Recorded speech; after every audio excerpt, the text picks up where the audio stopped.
In this video, we'll learn how to lay plasterboard jointing strips. Joint strips are used to reinforce the structure and hide the joints between plasterboards.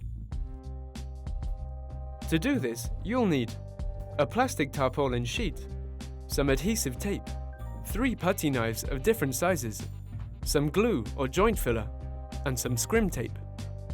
Before starting, protect the floor by covering it with the tarpaulin sheet taped at each corner, especially if the plasterboard you are working on are on the ceiling, as in this case. This installation is performed in 3 steps, which will be explained in this video.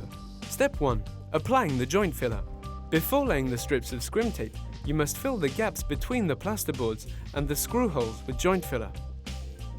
To apply the joint filler, you will need 2 putty knives. The first knife will be used to control the amount of joint filler used, and the second to apply it to the ceiling. Apply the filler, pushing on the handle of the putty knife to get a smooth surface and to get rid of any excess. Use the putty knife to smooth the whole surface. Leave to dry for 24 hours. Step 2. Applying the scrim tape. It's now time to lay the scrim tape. Unroll the strip over the whole length of the gap between the plasterboards. Cut the end with a box cutter. Step 3. Gluing the strips and finishing.